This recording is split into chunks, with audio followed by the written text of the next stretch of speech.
What is up, everybody? We have another rune. I think I'm going to start doing the runes as I do these videos because it's kind of fun for me.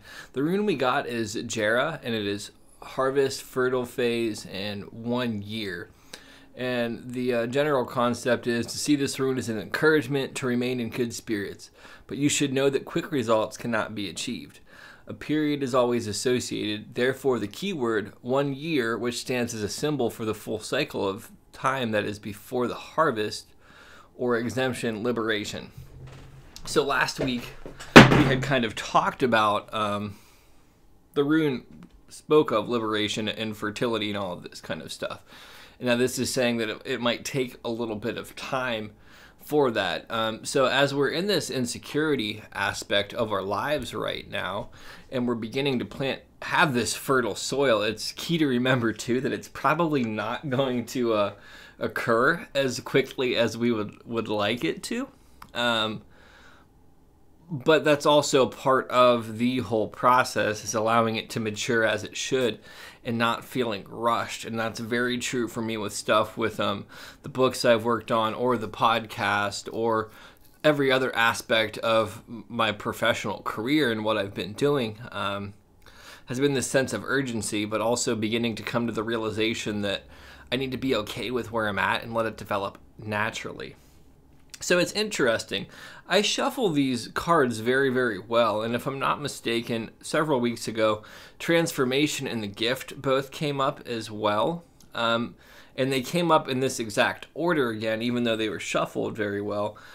So tying it into insecurity, which is still going on this month, is transforming insecurity into this gift of connection, but then also transforming insecurity into passion. Because when we transform our gift to some kind of connection or purpose, there should be a passion or driving force behind it. There's these deep greens in there. The green is relative to the heart chakra. That's really all about kind of igniting our passion. And there's this whole kind of tribal motif going on there. The tribal motif really is kind of about connecting to our roots on a deep level, and that's even further expressed in the red lava of res relative to root chakra. So to me, it's kind of this deep reality that we've held within that we're putting out, and it's connected to our heart. A lot of us are kind of disconnected from our passion because of things that we've been told in childhood or upbringing, actually largely because of insecurity as well. Insecurity is something that will completely destroy your passion. And as we begin to embrace who we really are, and begin to kind of cultivate ourselves on a deep level, we begin to remove the obstructions to passion. Now, reading the Rumi Oracle card, it says, if it is love you are looking for, take a knife and cut off the head of fear. And since the card of this month is insecurity, this is really speaking about overcoming fear, overcoming that insecurity.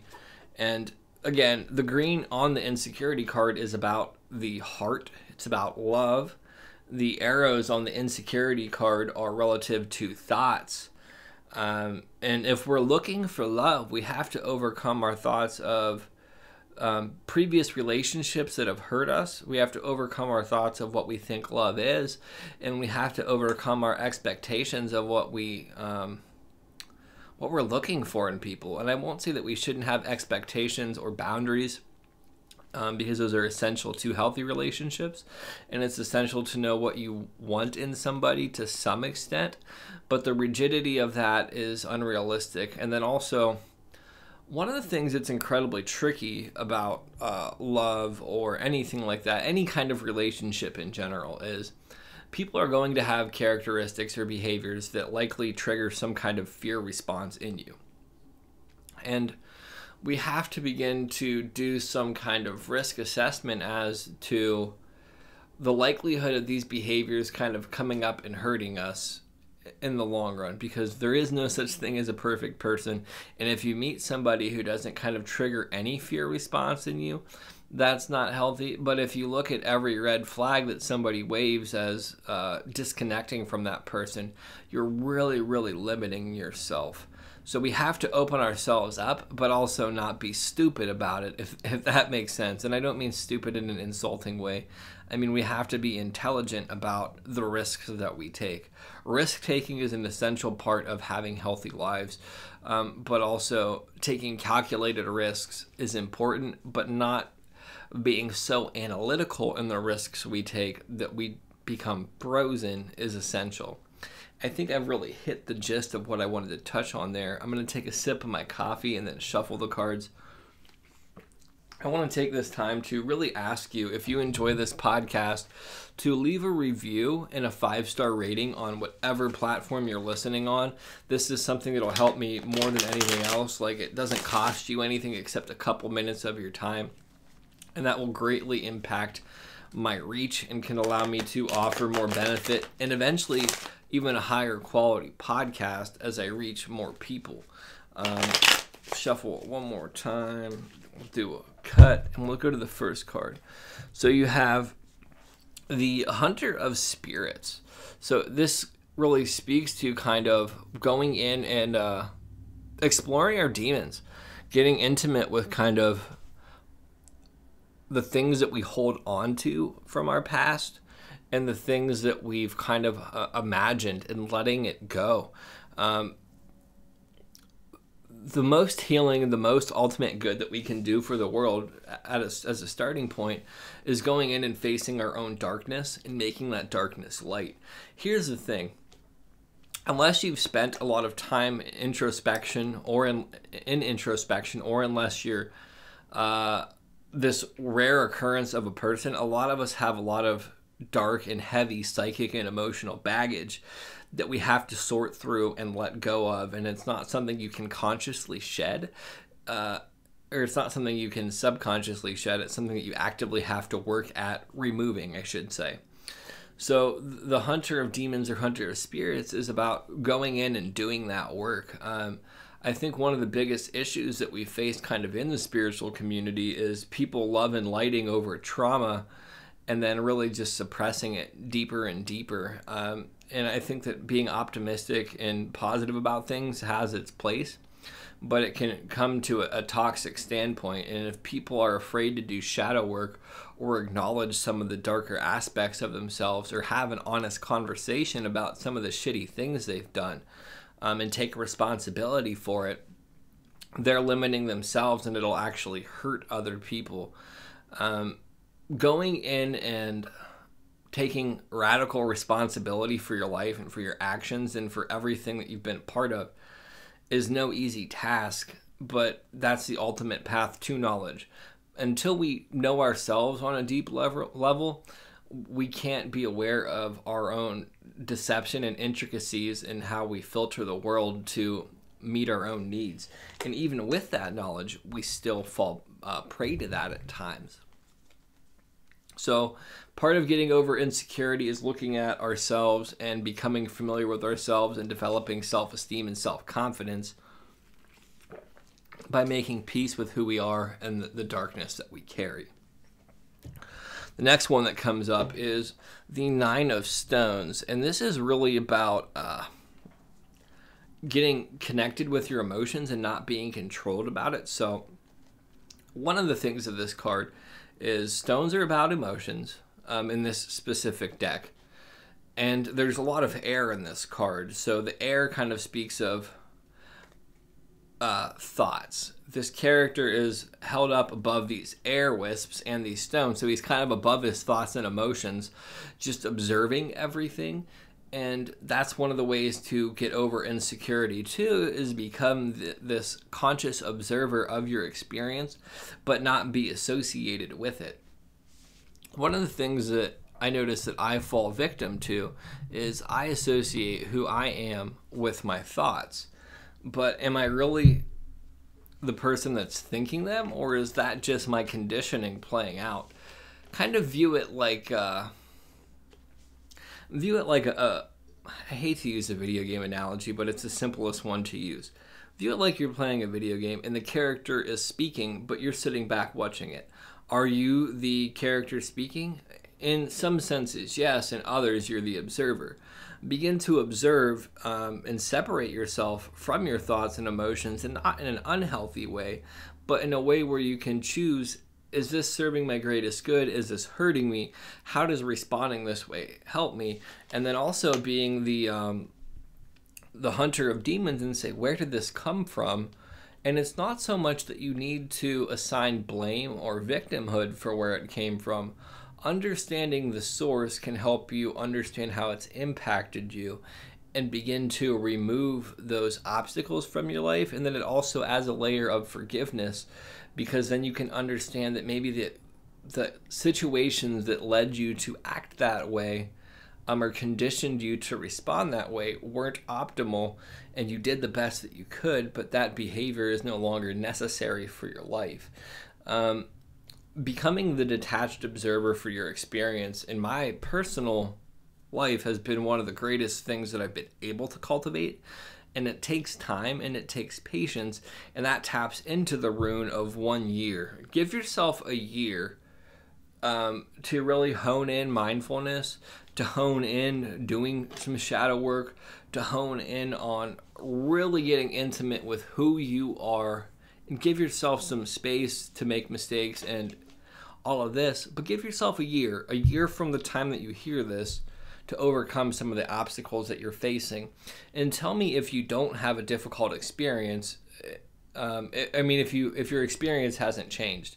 If your experience hasn't changed in a year, you probably fell off of doing the work, because anybody can change their life in a year. Your life can be completely different in a week if you put in work, but on a year, the difference will be astronomical. I'm approaching 11 months free of cigarettes, and a year ago that was a preposterous concept to me.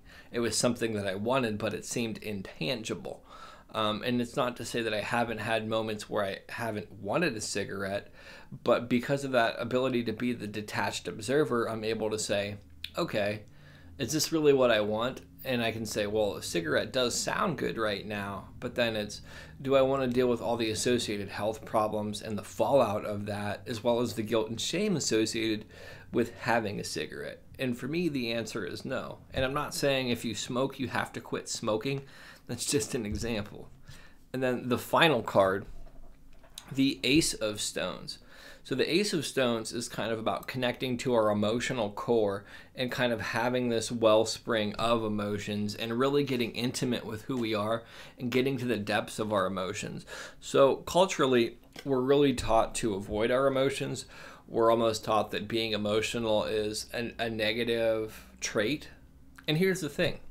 Emotions can be incredibly destructive if they're not refined, I guess. And I don't mean in a sense that we don't let ourselves feel how we feel, but because we have so much repressed emotion, when we feel anything, we feel it so deeply that it can create a lot of chaos one way or another.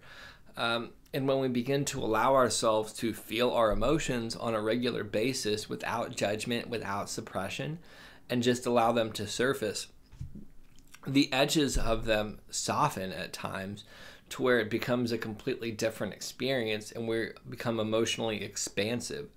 Part of the reasons that we're not allowed to have our emotions is because in our childhood, oftentimes we're told, men are told, quit being a little girl if we're angry or if we're crying or something like that. So men are taught to repress their sadness of life, or we're kind of punished for being angry. I can think of lots of instances where I had valid anger growing up, but I was punished because it was inconvenient for people at that time. And when we allow ourselves to let our emotions flow, it can kind of open us up in a whole new way. Emotions have this energetic charge to them, which can lead us to our own personal evolution and can lead us to new heights in our life, but we have to let them flow freely. If you stop the course of a river and you build up a dam, it builds up all of this pressure behind it. And then eventually, if these little cracks begin to come into the dam, if there's enough pressure behind it, it can create this huge release of tension and with great force. that's kind of what we're talking about here, opening ourselves up and letting that stream never kind of overflow or like build up that pressure unless there's some kind of huge storm, which is part of the natural aspect of life. There's going to be times when you have incredibly emotional experiences, but those don't need to have added weight put to them, if that makes sense. So overall, this whole concept of insecurity here is saying transition your insecurity into the gift of passion. You have to let go of your fear of doing this. You have to become vulnerable. Part of that vulnerability comes from exploring your internal landscape and taking radical responsibility for where you're at in life and shedding that skin of these past behaviors, learning to become the observer of your thoughts and emotions. And when you do that and you let your emotions flow freely, you will begin to understand that your emotions are a gift. They're kind of like an energetic guidance system. And this guidance system can fuel your passion for other things. And emotions are actually a blessing. They are one of the things that gives us our human experience. We just have to change our perception of it. And with that, love, light, and respect, peace.